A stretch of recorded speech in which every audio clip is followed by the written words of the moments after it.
So Brian has given you the skinny on why we get these earthquakes. And what he also told you is that the evidence from Southwest Washington is that they occur about every 550 years. And as he pointed out, I guess I should have said 900 years instead of 800 in the slide that Brian just showed. But the intervals are quite variable. And there are other methods that have been used that validate the numbers that Brian showed in his slide along the Johns River.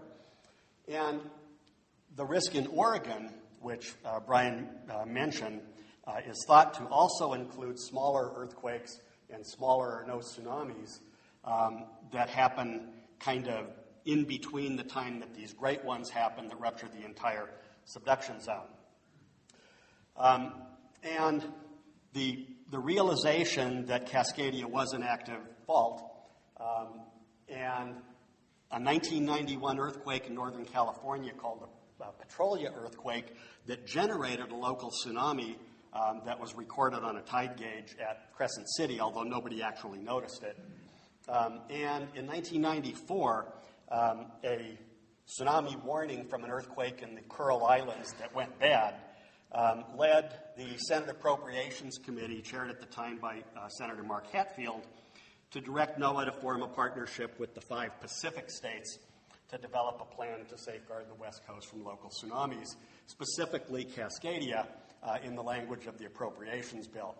So we put together a team of 2 representatives from each of the 5 states and representatives from 4 federal agencies, the USGS, FEMA, National Science Foundation, and NOAA. And we prepared this report, and we amazed ourselves, but we were in fact funded, and we formed the National Tsunami Hazard Mitigation Program as a consequence of that report. And the National Tsunami Hazard Mitigation Program has a number of missions, but one of the important ones is that we try to describe and quantify, or semi-quantify, the hazard from locally generated tsunamis throughout the Pacific states. And later, after the Indonesian earthquake, that mission was broadened to include all of the states and territories of the United States that have saltwater shoreline. So we're also doing this on the East Coast. We're doing it now in Guam and the Northern Mariana Islands. And Puerto Rico is another important place where this happens. So this is the process of looking at the model. So you start with the generation, which is for a tectonic earthquake or for a tectonic tsunami. It's typically generated by the uplift of the seafloor caused by the rupture of that plate margin fault. And because water, when it's strained quickly, think about putting your hand in a pool and moving it slowly, the water just gets out of the way. But if you push hard and fast, it'll resist. And the same happens with the earthquake that uplifts the water column rapidly enough that the water column uplifts just as much as the seafloor does. And then that bulge, that uplifted water column, collapses and makes the long period wave that we call a tsunami. And the period of these waves, they can be 10 minutes apart or even an hour apart, whereas if you think about going to the beach and watching the waves come in, they typically have a period of maybe 7, 8, 9, 10 seconds. So these are very, very much longer waves than what you ordinarily see from a wind wave. So then we model the propagation across the ocean and then the inundation as it arrives at a shoreline of interest. So the numerical model starts with the coseismic deformation. So what you see on the left one is, and the scale bar there on the left of it, the reddish-brown are areas of uplift, and the blues are areas of subsidence, just like Brian showed with the Alaskan example. And so this is the initial condition that went into the initial models that we produced. And then on the right is the same deformation model, but just to, as an added factor of safety, we put that little blue oval closer to the Olympic Peninsula. That was a little extra uplift. It's called an asperity. And we modeled that to be about the same size as the one in Prince William Sound in the 1964 earthquake. So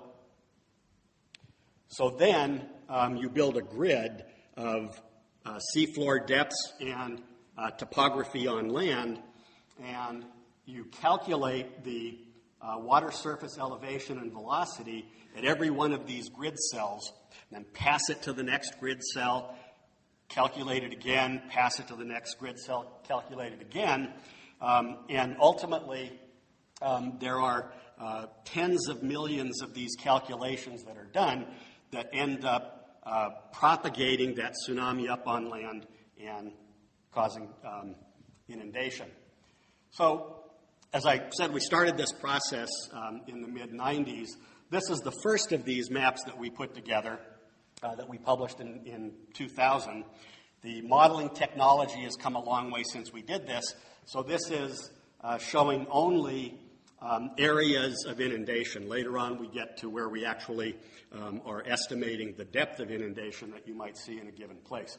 So the red areas are the areas that we expect to be inundated by that scenario, earthquake and tsunami, that was the one on the left. And the orange that you see there is the additional land that we would expect to be inundated from that more complex model to the right that also has that asperity. Okay, so now I need one of these animations. Okay, so this is an animation of that first model.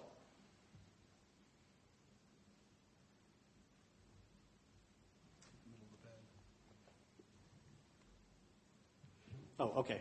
So you can see the wave propagating, and first it hits the outer coast, and then you see it going down the Strait of Juan de Fuca. And note how much water height is getting into Discovery Bay. Carrie will talk more about that. And so what you can see above the bar is what Brian showed about the wave height and the arrival times here at Port Townsend.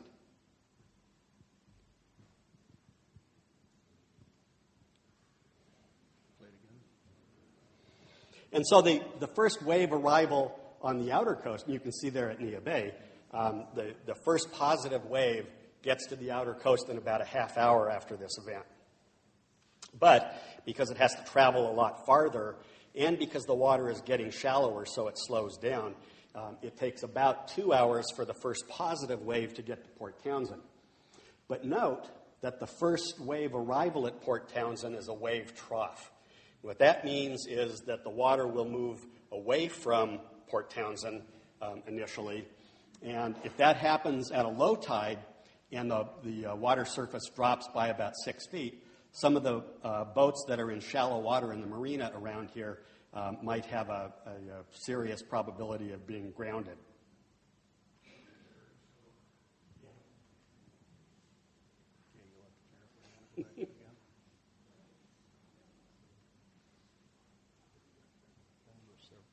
Okay.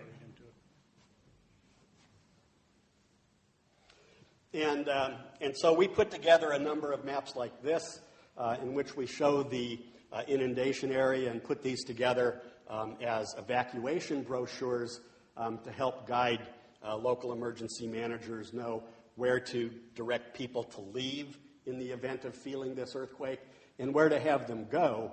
The A's are assembly areas, and those are places where they would anticipate being able to deliver emergency services after the event if people couldn't go back to the area that had been inundated by the tsunami.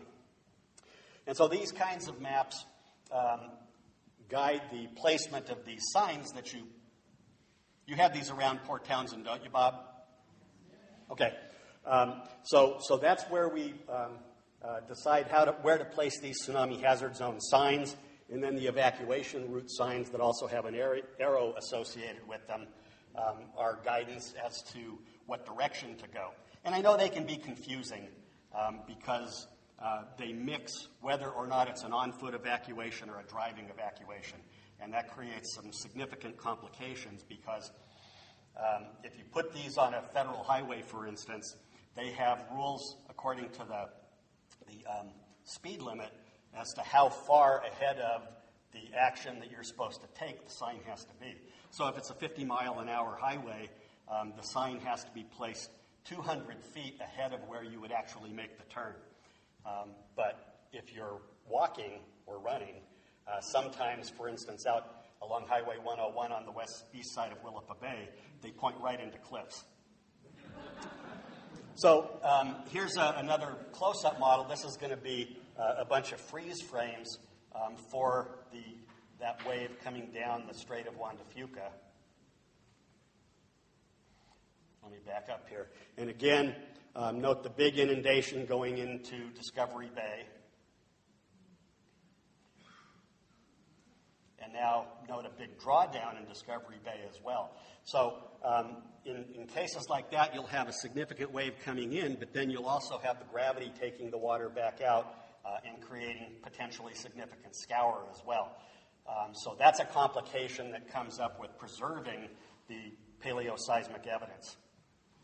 So here's the map that Brian pointed out that we made in 2002 using that initial scenario that was very similar to the event that Brian and his colleagues back-calculated in that book, The Orphan Tsunami, that Michael showed.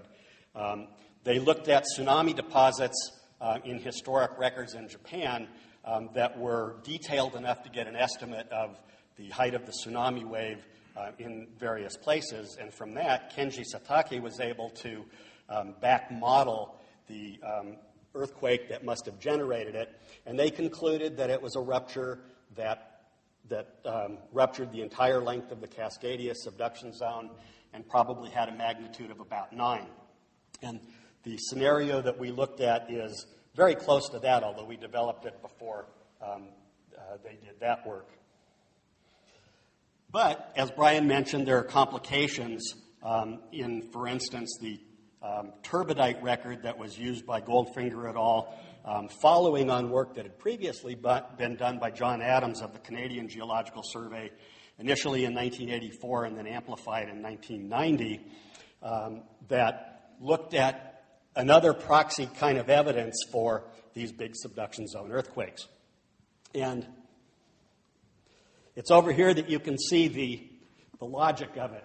So starting up here, rivers go out and deposit sediment at the edge of the continental shelf. And then these yellow channels are the submarine canyons. And if the earthquake generates a landslide at the edge of the continental shelf that goes down in these channels, there are a couple of different scenarios that might play out. If coming down channel 13 and 14 are events happening not at the same time, you would expect that when they get down into the confluence here, that they would be additive. So if you have, in this example, 14 here and 13 here, you should expect 27 down here if they're not happening at the same time. But if they do happen at the same time, then they would converge in this lower channel. And so in the case that Adam showed, you would have 13 of them down here because they're coalescing rather than adding.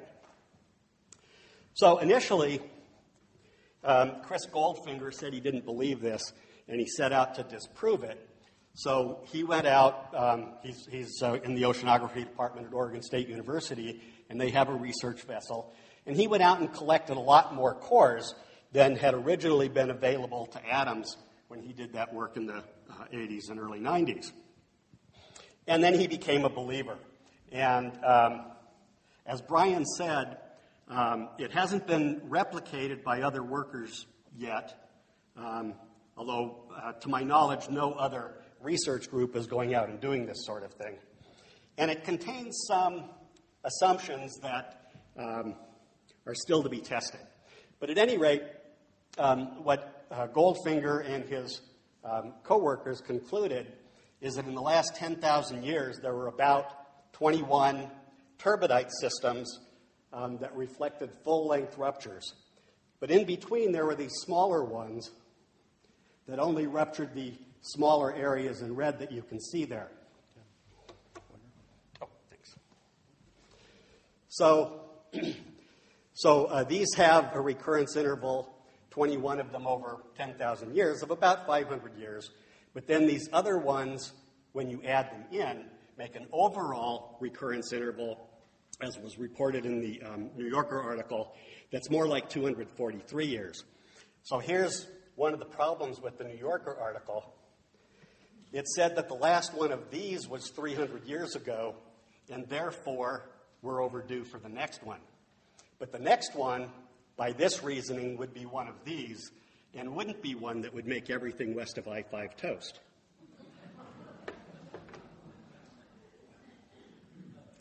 So, what does a turbidity current look like, and what does a turbidite look like? Oh, that wants to work.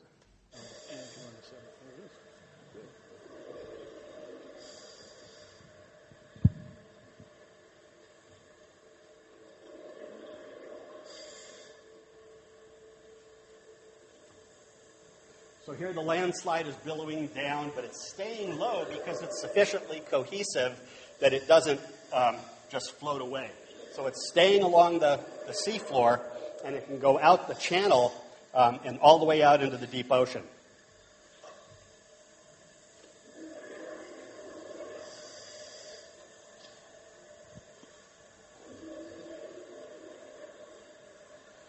And these people didn't realize how much danger they were in. This, incidentally, is off Cabo in Mexico.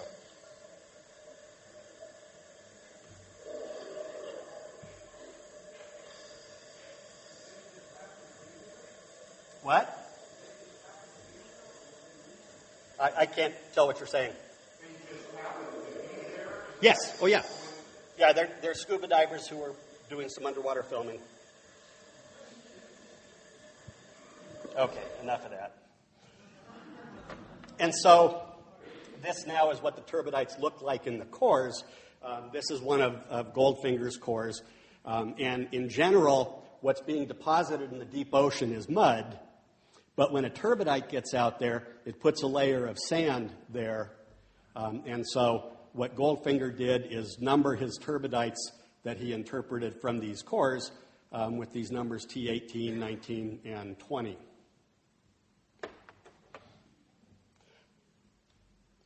So one of the other pieces of evidence that these earthquakes happen more often in southern Oregon than in southwest Washington comes from places like Bradley Lake and Sixes River in southern Oregon, where there are some events there that are not seen in southwest Washington. And also Bradley Lake has another interesting feature, which is that it's a coastal lake that's protected by a dune field in Oregon, southern Oregon. And it has disturbance events in the muds at the bottom that are interpreted as sands that were washed in by tsunamis. And there also appear to be more of those than are recorded farther north. So one of the things that Rob Witter and his colleagues did was to set up a series of hypothetical earthquake and tsunami scenarios and test them against the tsunami record, among other things. And they ended up putting it into T-shirt sizes, so small, medium, large, extra large, extra, extra large. And they interpreted some different slip distributions. One of the trickiest parts of the tsunami inundation modeling is figuring out what the initial condition was. And what we mean by that is the slip distribution. It turns out that these big earthquakes don't generally happen where across the entire subduction zone it slips 20 feet. There generally are patches that have more slip than others, and they can be in the shallow part of the subduction zone. They can be in the deep part of the subduction zone. Art Frankel with the U.S. Geological Survey has been studying the Tohoku earthquake from 2011, and he concludes that there were at least 4 and maybe 5 of these individual patches that just happened to cascade together to make a whole bunch of 8.5s coalesce into a 9. And we don't really know how to simulate that, although Art is working on that. He's got a big project at UW to do a bunch of these simulations of different slip distributions.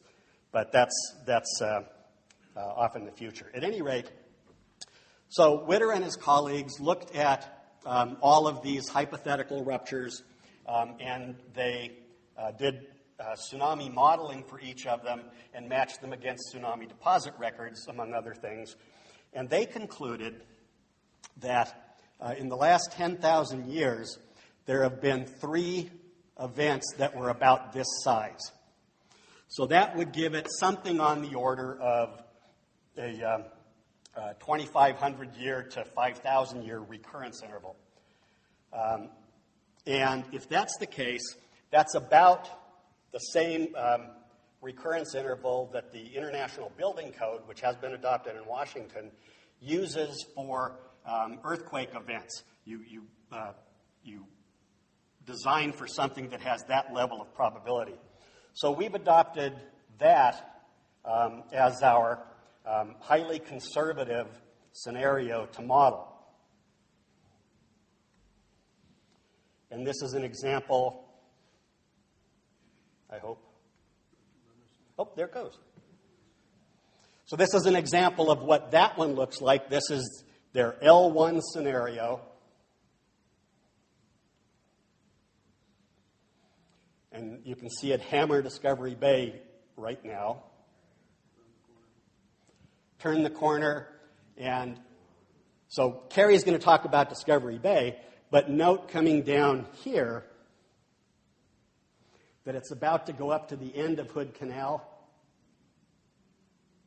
and begin hammering it there too. And Carrie's also working on that, but she's not going to talk about that today. Okay. She is? Oh, okay. She is going to talk about that. Okay. So this is called Lynch Cove.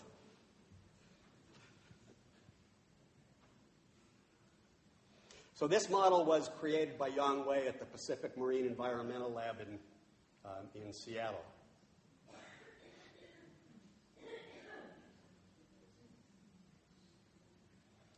And see, it takes a long, long time to get down here. And the total model runtime is going to stop at 3.5 hours, but you can see that it's still building here. So we've asked them to run this out to 12 hours, and they promised to get that to us in 3 weeks. I'll believe that when I see it.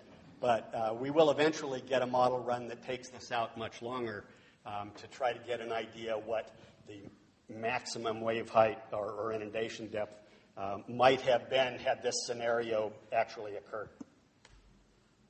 Oh, that's not what I wanted to do. And finally, this on the left is a blow-up of the initial map that we made in 2002. And what we did here is just show the limit of inundation. And here is the inundation from the L1. This was provided by Lois Adams, working with Randy Levesque and Frank Gonzalez at the University of Washington. And you can see that it's very similar. The only place that it's significantly different is right up here. And these are inundation depths on the order of only 1 foot to 1.5 foot. I'm sorry, meters. That's right. Those guys at UW want to talk about meters. On your map on the left, what is the significance in the landmass of the green areas, the white areas, and the kind of forested red tree cover? Oh, I'm sorry. Okay. This is a topographic map. She asked what the significance is of the green areas, the white areas, and the pink areas. So this is the coding that is done on U.S. Geological Survey topographic maps. Green areas are for areas that are forested. Pink areas are for urban areas, and white is for anything else. And that's all I have. Thanks. Okay. Do we have a couple questions?